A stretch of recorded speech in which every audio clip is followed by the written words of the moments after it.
Salinas. Martín Salinas. Martín Salinas, perdón, muchos nombres ya hoy. Y bueno, nos va a hablar de Apache Airflow. Y bueno, vamos a dar un aplauso.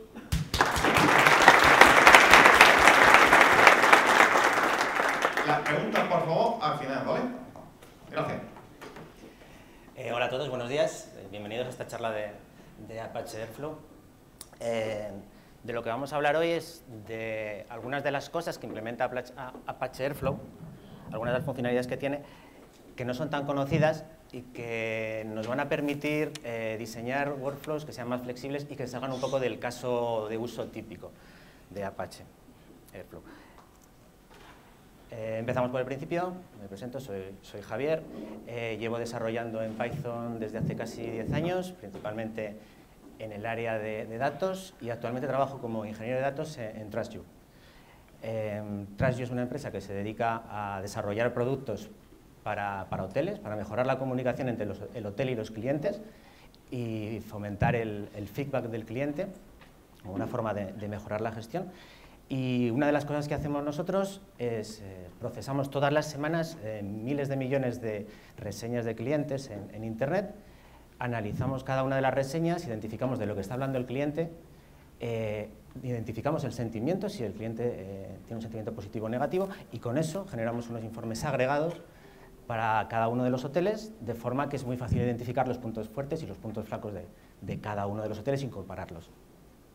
El equipo de ingeniería lo tenemos distribuido en un montón de países en todo el mundo, y aquí en concreto en España también estamos súper repartidos y creo que estamos trabajando en casi todas las comunidades autónomas. Vamos a ver. Os voy a explicar un poco de dónde sale esta charla. Nosotros hasta hace poco tiempo no usábamos Airflow como orquestador en nuestros pipelines de datos.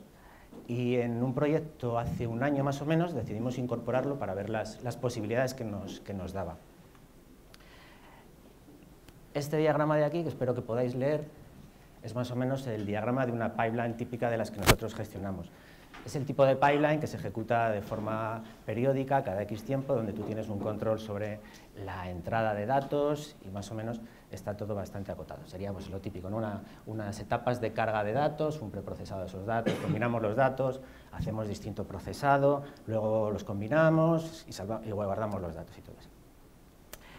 En este proyecto en el que os comentaba antes, es un poco el enfoque es un poco distinto. No es un entorno tan acotado, sino que está más orientado a lo que es una aplicación de usuario.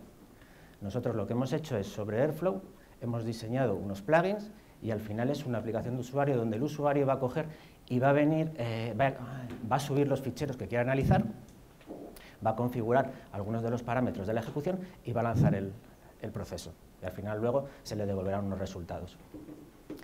Entonces, la primera versión que hicimos era también una cosa parecida a esta, y pensando mientras lo estábamos implementando, pues eso de que se te va la cabeza, empiezas a pensar cosas y dices, ¿realmente tiene sentido que estemos haciendo este tipo de diagrama para este caso de uso? Realmente tenemos una aplicación de usuario donde estamos dejando que el usuario configure distintas cosas, y aquí este diagrama al final se supone, estamos esperando que todas las tareas se realicen, se completen. Si alguna de las tareas falla, la ejecución de este flujo de datos va a fallar. ¿Cómo podemos hacer para que sea algo más flexible? Por ejemplo, imaginemos que en nuestra aplicación queremos implementar diferentes modelos. Un modelo que sea muy costoso, que dé unas predicciones súper precisas, y otro que sea más ligero, que dé unas predicciones no tan precisas, pero suficientemente buenas. El usuario puede elegir uno u otro en función de la necesidad que tenga en ese momento. Igual si necesita un resultado rápido puede ir con el modelo ligero. Entonces, ¿realmente necesitaríamos ejecutar las dos partes de este diagrama? ¿O podríamos podríamos ignorar una de las partes y dedicarnos únicamente a lo que va a aportar valor? Sigues dándole vueltas a la cabeza y dices, oye, igual alguna de estas fases del diagrama solo tienen sentido si hemos llegado a si tenemos unos resultados previos que merece la pena procesar. Si resulta que por ejemplo, nuestros usuarios van a subir sus ficheros, les pedimos un formato específico, pero la calidad de los datos que ellos nos pueden pasar son distintos. Entonces, podemos aplicar distintos preprocesados a esos ficheros. Ahora mismo estamos aplicando todo el preprocesado, incluso si el fichero que nos dan es de muy buena calidad y no necesita hacer nada. Bueno, pues podríamos hacer que este workflow se adapte en función de cómo sea la calidad de ese fichero y ejecute unas tareas u otras de forma automática. Bueno, pues como yo no tenía claro exactamente cómo se podía implementar esto, estuve revisando en la documentación de Airflow, tampoco me quedó una idea muy clara de cómo hacerlo, porque la documentación de Airflow para mí personalmente me parece que se concentra mucho en el caso típico. ¿Así? ¿Es mejor? Vale. Bueno, pues entonces, digamos eso. Hicimos una pequeña investigación y al final los resultados los presentamos en una charla interna en la empresa, que es parecida a la que ahora vais a ver. La idea es encontrar, digamos, como una especie de pequeñas recetas combinando los elementos y las funcionalidades de Airflow para poder darle flexibilidad a los workflows. Básicamente lo que queremos conseguir son 4 cosas. Queremos poder diseñar e implementar workflows de datos flexibles que nos permitan, digamos, ignorar partes o ramas del procesado a demanda. Nos gustaría poder hacer que algunas de esas tareas dentro del workflow se ejecuten o no en función de resultados anteriores. Queremos hacer todo esto sin perder nada del histórico de los estados de las ejecuciones, porque vale, tú en Workflow puedes hacer al definir el DAG, puedes definir el diagrama de forma dinámica y todo eso, pero claro, de una ejecución a otra puedes perder algunas tareas, puedes perder datos. Eso no queremos hacerlo, queremos que estén los datos siempre ahí accesibles. Y otra cosa importante, nosotros trabajamos con un montón de datos, no podemos ejecutarlos con procesado en Python puro, necesitamos usar Spark. Entonces, todo lo que vayamos a hacer tiene que poder funcionar en Spark. Y entonces, ahora viene la parte interesante. Hemos hecho una demo corriendo en una instancia local de Airflow, donde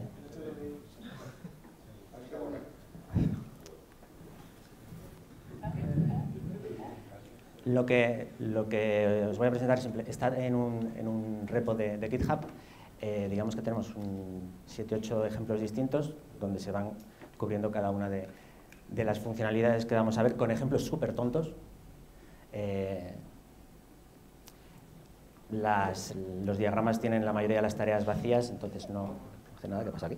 Un momento, hay que duplicar otra vez la mano. Tú sigue. Vale. Bueno, aprovecho, si alguien no está muy familiarizado con Airflow, para poder seguir los ejemplos, básicamente hay que saber 3 cosas, ¿no? Cada uno de los ejemplos define un objeto que se llama tag, que va a ser el diagrama del workflow, donde van a aparecer las tareas. Cada una de las tareas se define con un operador, que van a ser todos operadores de Python, o sea, la lógica la vamos a definir como una función de Python. Y en la parte de abajo del código lo que hacemos es definir las dependencias. Es decir, bueno, esta tarea se va a ejecutar después de esta y de esta. Entonces, con eso definimos todo lo que es el workflow.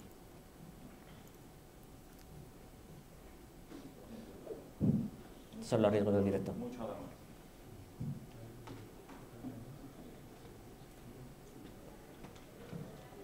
El enlace al repo de GitHub os lo pasaré. Está en las diapositivas, podéis acceder a él y usarlo como queráis.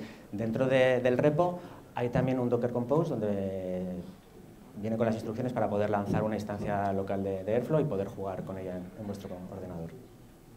¿Puede escribir el nombre de...? Sí. J. Martinter. Ahora mismo está complicado escribir cosas.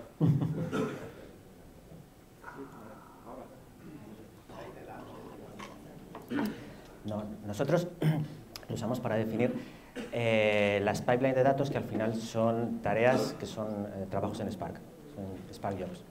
Al final lo que hace Airflow es, digamos, lanzar cada una de las tareas cuando le toca.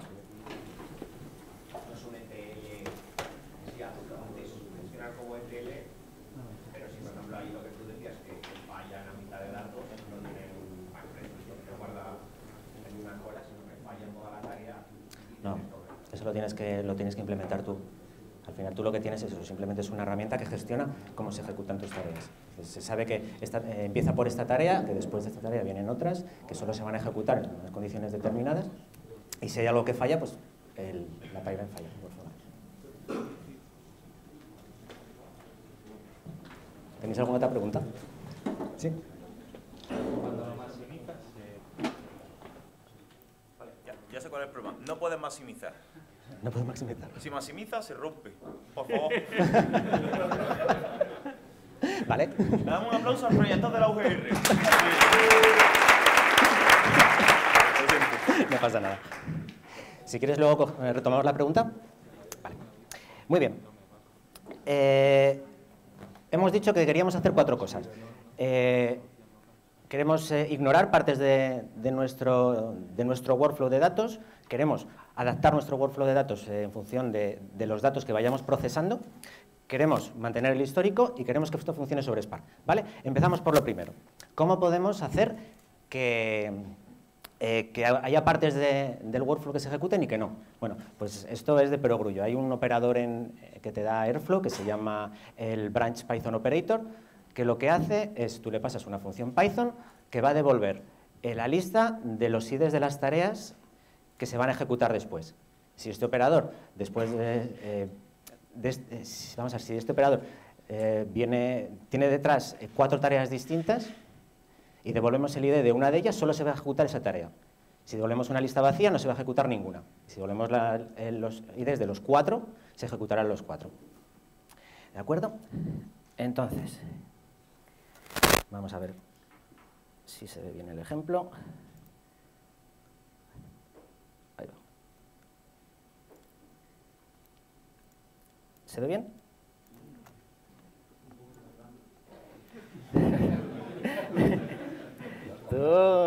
Estamos jugando con fuego aquí, ¿eh? Estoy poniendo tenso.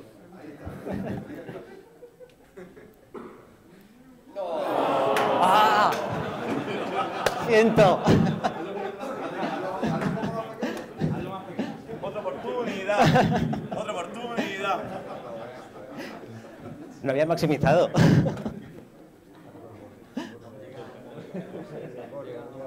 Ahí le gusta. Venga, ahí lo dejamos.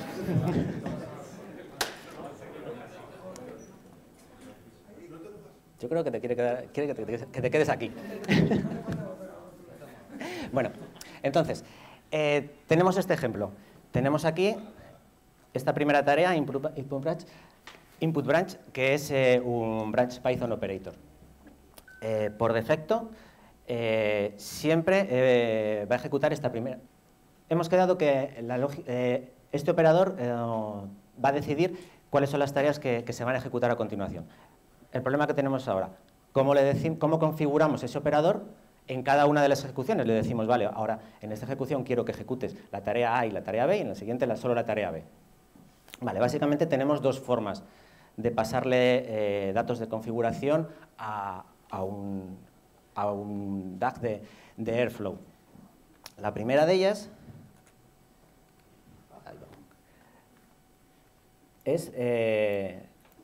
¿dónde estás?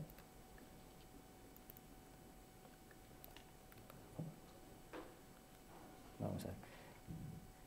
A la hora de ejecutar el DAG, podemos pasarle un diccionario con distintas configuraciones.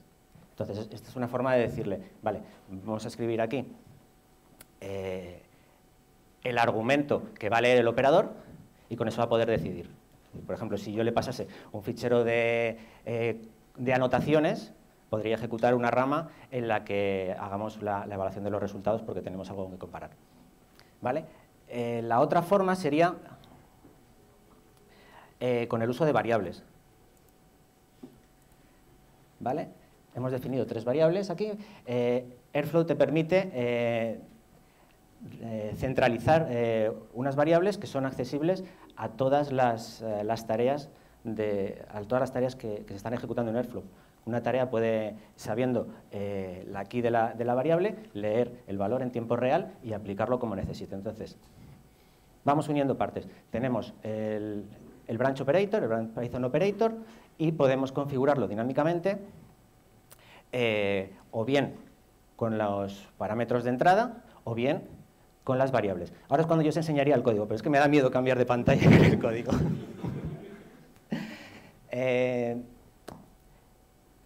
Sí, no me dejo nada. Vale, os explico el ejemplo.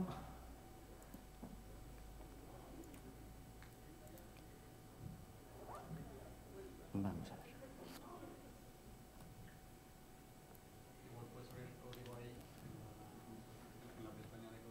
Sí, pero al final es que estoy cambiando todo el rato y no me da tiempo.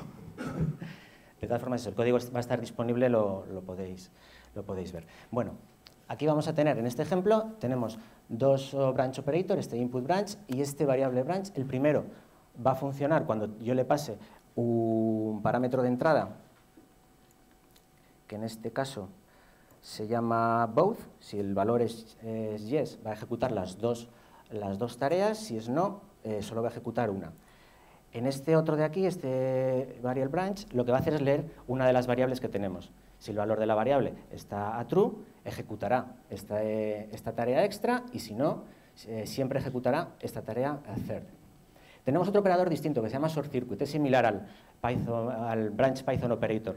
Lo único que en vez de devolver una lista de las tareas que se van a ejecutar, lo que hace es devolver true o false. Si devuelve true, todo lo que venga detrás se va a ejecutar. Si devuelve false, todo lo que venga detrás se va a ignorar.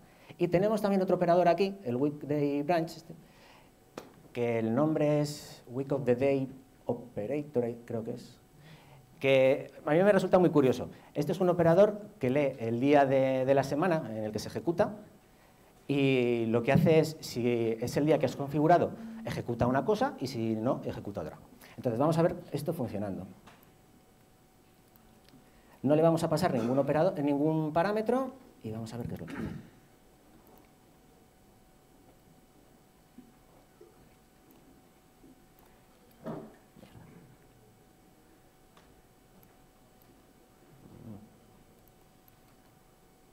No, me está fastidiando la vida, ¿eh? Vale. Como no le hemos pasado un operador, esa tarea second no se ejecuta. Como la variable está false, esa tarea extra tampoco se ejecuta. El short circuit, la variable que lee también está false. O sea, la última tarea, esa fourth, no se ejecuta. Y como hoy es sábado, vamos a ejecutar la tarea del resto de días y no la del jueves, ¿vale? Y ahora vamos a pasarle los parámetros.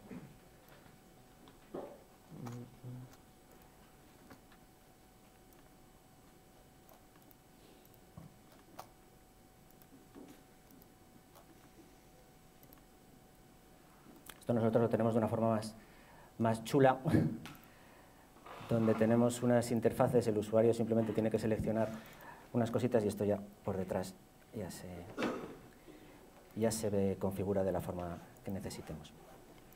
Pero bueno, para este ejemplo vamos a poner las dos a true y volvemos aquí.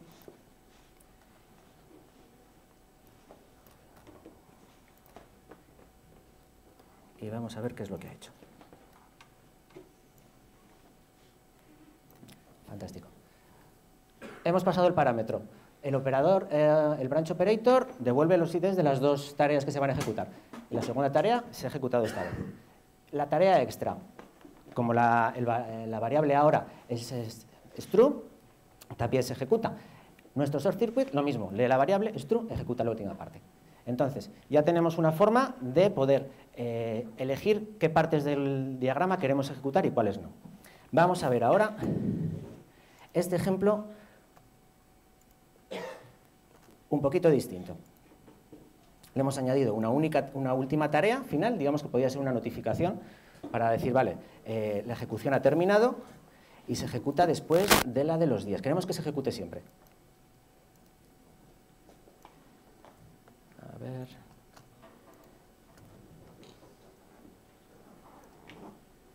Vale, ¿qué es lo que ha pasado? Hemos ignorado esa última tarea, no se ha ejecutado y nosotros queremos que se ejecute siempre. ¿Qué es lo que ha pasado? Por defecto, las tareas en Airflow necesitan un requisito previo, es que todas las tareas de las que dependen hayan tenido éxito. En este caso ha habido una que ha tenido éxito, pero la otra no. Entonces, la tarea no se ejecuta. Vale, ¿cómo podemos cambiar esto? Porque nosotros queremos que esa tarea se ejecute siempre. Bueno, pues hay una cosa que se llama las trigger rules, que es una configuración de las tareas en Airflow, que te va a permitir definir ese requisito previo. Tenemos distintas trigger rules. Por defecto, es que todas las tareas precedentes tengan éxito, pero hay otra distinta que podría ser que todas las tareas precedentes hayan fallado, o que ninguna haya fallado y una haya tenido éxito. Hay distintas combinaciones. Entonces, tenemos aquí otro ejemplo para poder ver esto. Vamos a lanzarlo.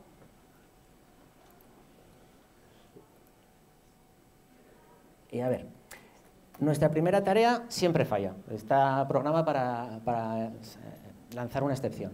Entonces, la siguiente tarea, all succeed, solo se va a lanzar si todas las previas han tenido éxito. En este caso no es, y está marcada como amarillo porque ha fallado. Tenemos otra tarea donde el trigger rule está configurado para que se lance si han fallado todas las anteriores. En este caso se cumple ese requisito, la tarea se ha ejecutado, está en verde. La siguiente tiene el mismo trigger rule, pero claro, ¿qué es lo que dice? ¿Las tareas anteriores han fallado? No, esta ha tenido éxito, o sea, no se ejecuta. Tenemos aquí otra que es que ninguna de las anteriores haya fallado, y depende de esta que se ha ignorado y de esta que ha tenido éxito, o sea, se cumple la condición y se ejecuta. Y así con el resto de las tareas. O sea, ya sabemos cómo podemos seleccionar partes del workflow para que se ejecuten a demanda y además cómo podemos continuar la ejecución sin que esto afecte a las partes que vienen después. Vamos a ver. Teníamos otro tema que es cómo hacer para que el workflow se adapte en función de los resultados intermedios que vayamos consiguiendo. Vale, Airflow nos permite una funcionalidad que se llama los XCOM, que básicamente lo que permite es pasar información de estado entre tareas. Aquí sí que vamos a ver el código. ¿Dónde está? No, aquí. Es tan sencillo como en la tarea, pasarle este objeto TI, que es la task instance, es información de la ejecución de la tarea. Y aquí tenemos un método en este objeto que se llama XCOM_push, donde le tenemos que pasar la clave y el valor.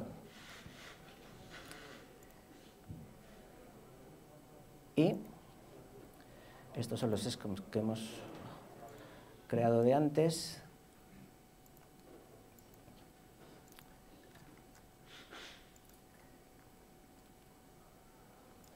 ¿Vale? Entonces, tenemos dos tareas, una que va a escribir el XCOM y otra tarea que lo va a leer. Al final, una va a invocar al método XCOM_push y la otra va a invocar al método XCOM_pull. Súper sencillo.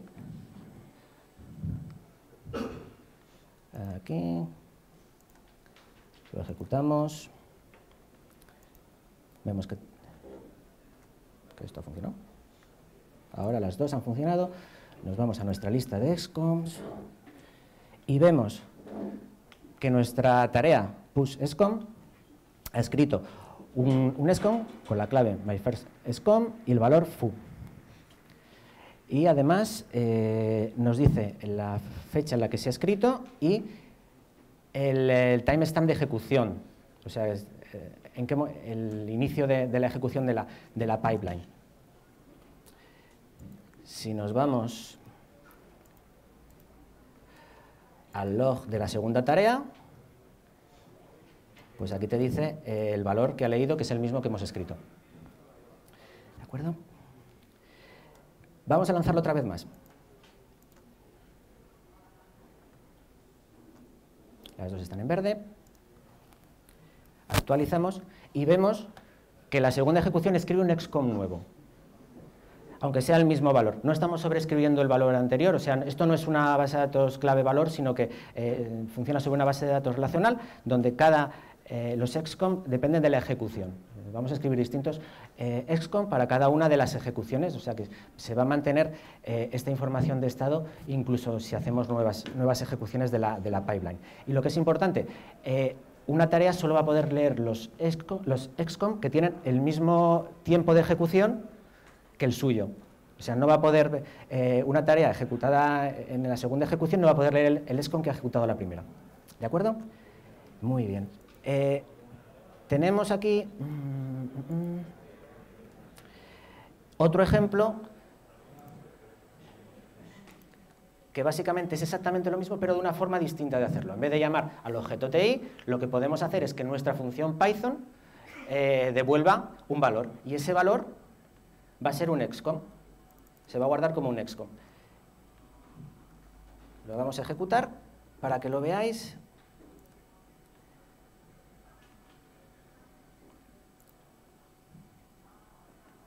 Y veis que en este nuevo DAG, esa función, ha escrito ese excom con una clave que siempre es por defecto return value. De acuerdo, se me está acabando el tiempo, o sea, vamos aquí a abreviar. Este ejemplo de aquí sería lo mismo, pero digamos, si queremos devolver queremos crear múltiples excom con esta notación, ¿no? Podemos devolver una lista o un diccionario y entonces podemos guardar distintos valores. Vale, combinando esto con el branch Python operator ya tenemos una forma de poder modificar dinámicamente en función de los resultados que vayamos obteniendo nuestra ejecución. Aquí tenemos dos ejemplos, porque nos queda el problema de cómo hacer funcionar esto en Spark. Airflow, el operador que funciona con Spark, es el Spark Submit Operator, si no recuerdo mal, y a ese no se le pasa una función de Python, sino que se le pasa un fichero. Claro, si no le pasamos una función, estamos perdiendo toda la información del contexto de ejecución, que es de donde sacamos ese objeto TI y que podemos usar para escribir los excom. ¿Qué es lo que podemos hacer? Si estamos en un fichero y perdemos eso, pues hay un método que está escondido por ahí por el código, que a mí me costó un montón encontrarlo, supongo que porque soy un poco limitado, que se llama getContext, que nos va a devolver el contexto y ya podemos usarlo de igual forma que si lo hubiésemos pasado como argumento de la función de Python. No me voy a detener mucho más.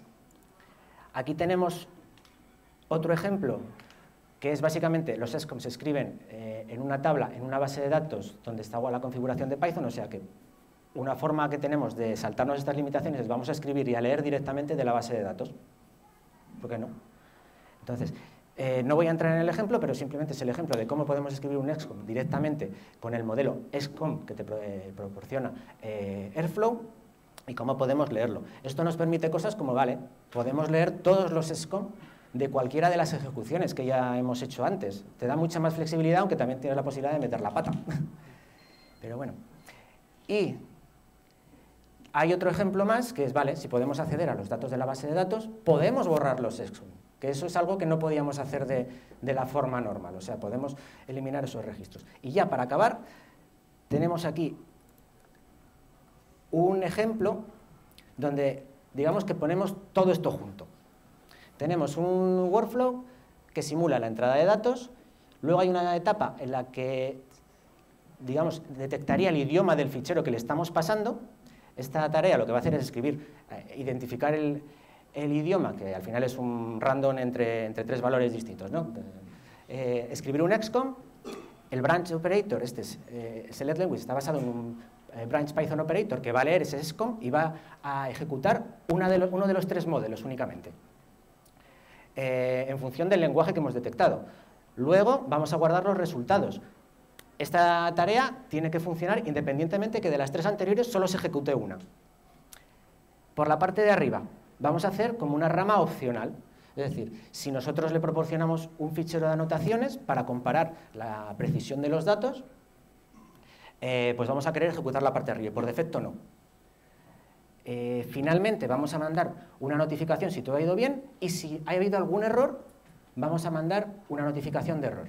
Y ya para rematar aquí, esta función evaluateRecords lee una variable y si esa variable está true, lo que va a hacer es simular un error.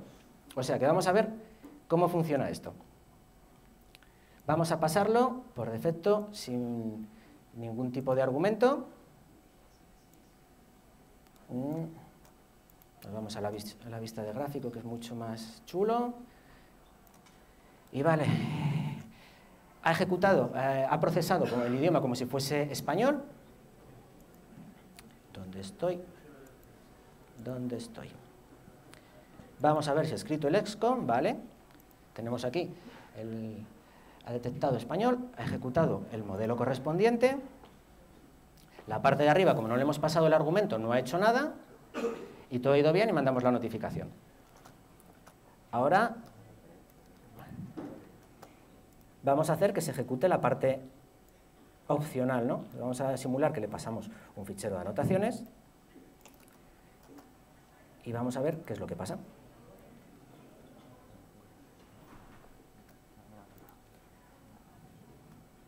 Qué bien vivía yo cuando practicaba en casa, de verdad que lo tenía todo en la misma pantalla.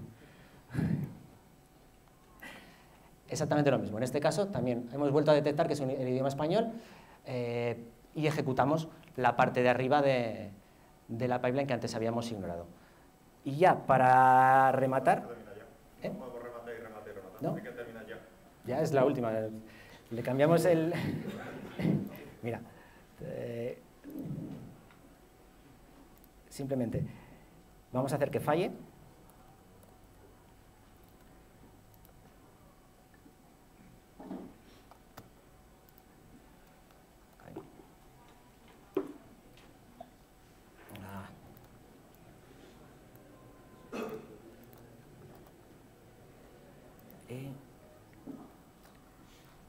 Y ya esto es lo último de lo último.